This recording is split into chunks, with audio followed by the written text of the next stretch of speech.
Let's go into some exciting new Asana updates.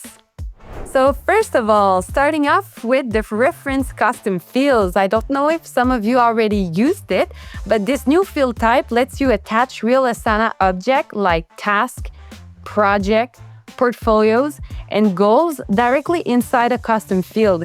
It reduces the duplication and makes it more easier to keep related work connected in one place. The common use case include linking intake tasks to delivery project, connecting initiative to goal, or trying supporting tasks back to a parent program or portfolio.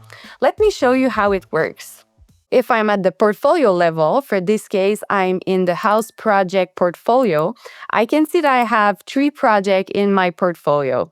Something that I can add here is this reference custom field. So if you want to look for a reference custom field, you can add a field in here and you can search for the reference custom field. So reference, there you go. Then you have your reference custom field.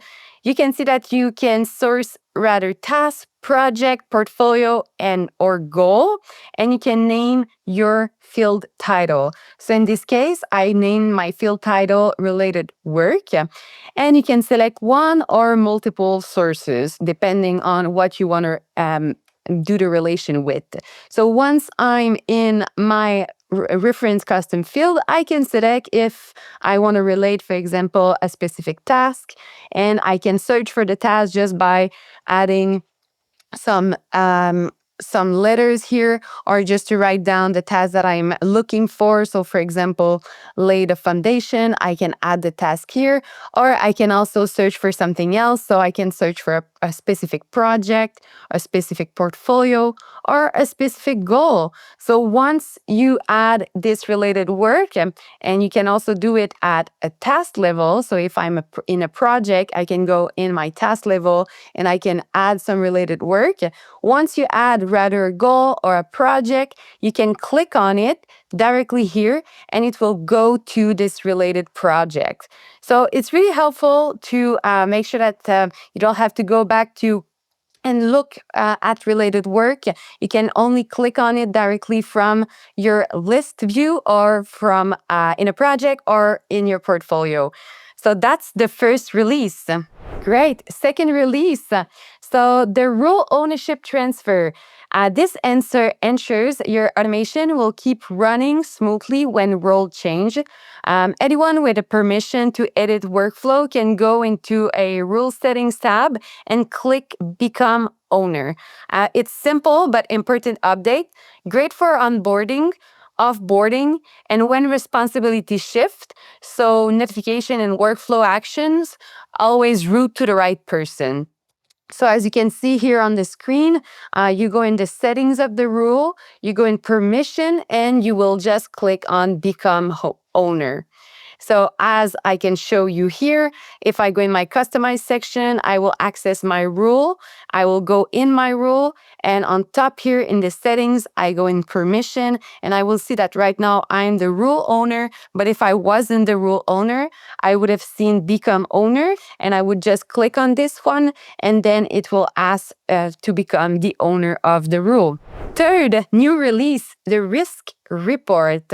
So the risk report inside project summaries gives you early warning system for your project. So it's going to help you surfacing potential risk before they turn into actual blockers. Asana highlights patterns like slipping tasks, overload teammates, or missing requirements, and provide suggested mitigations so you can act quickly and keep the work on track. Let me show you how it works. There you go. Let's go into one of other projects. So let's go into this project. If we go in the overview section, here, I already created this risk.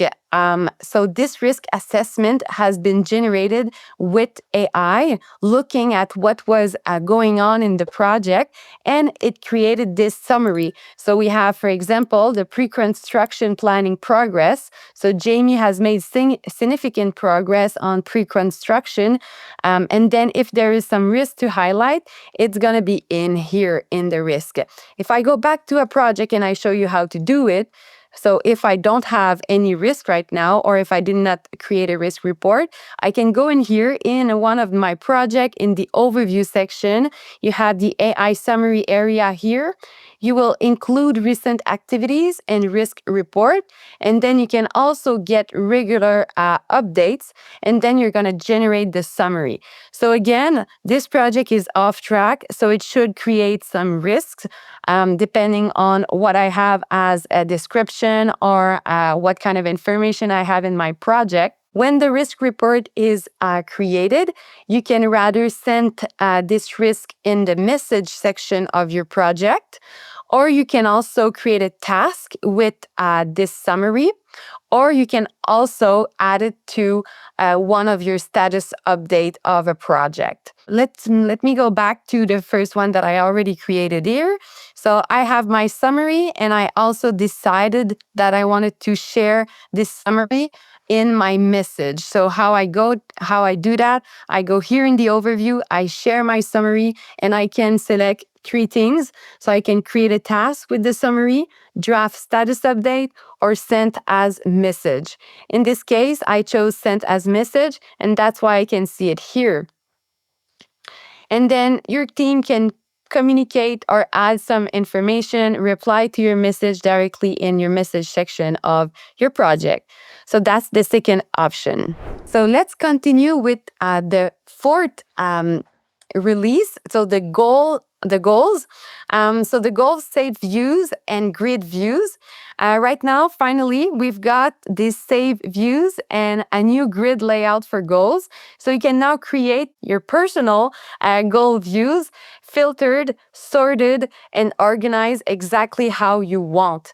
Similar to what you use to with your project and portfolio, these views are private to you, so each person can tailor how they track goals without cluttering things for others. And the new grid view also makes it much easier to scan, compare, and report on goal across team or quarters. So in here, in the picture that you have in front of you, you go in your goal features and you can filter with everything that you want, and then you will save your view. So let's try it. So we can go here in the goal. As you can see, I have different views. I already have my strategic map, company goals, and then I have other type of views. So I have my people operation, and marketing. So for example, in this case, I have marketing because I chose this team, which is marketing, but I could also filter with another one, which is probably owned by me. In this case, me can be Jamie in this case, or I could also be somebody else, but in this case, I will just say owned by me. There you go. So I can see really quickly what are the goals for marketing, but also what are the goals related to me in the marketing team, and I can save my view. So the views on goals are not shared with others. Like I said, it's private, and saving these views, save it only for you. So you click OK, and you can also rename it to say, for example, marketing me. So this is now the view that you will have access to. So that's really interesting. If you don't want to go back to the strategic map, look at the specific goal, you can create the filter that you want and you can save it as you like. So there is also some other update that we can talk about. Let's wrap up this section with few notable updates we're excited about. The first is the chart color update. So this is a small but nice quality of life improvement. The charts now use an updated color palette. This makes dashboards and report easier to read and more visual, consistent across workspace. The second one is the LLM auto names rules. So next, rules now get auto named by AI when you create them. So if you don't know what to name your rule, you can ask AI to suggest a clearer, more human readable name for your rule. So it's easier to understand what each automation does at a glance.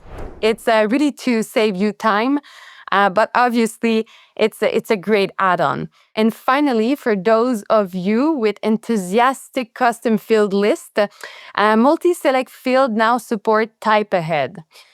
So when there are a lot of options, there was this was actually some of the question of our customers. A lot of customers wanted to be able to look for the selection they were looking for when there was a lot of different options. So now you can really type in and look for the option you're looking for with a multi-select field. Start typing and quickly find and apply the right values. So none of these are massive on their own, but together they make Asana feel faster, clearer, and obviously easier to work in the day-to-day. So thank you, everyone. That's bring us to the end of today's session. Thank you so much for spending this time with us, and have a great rest of your day.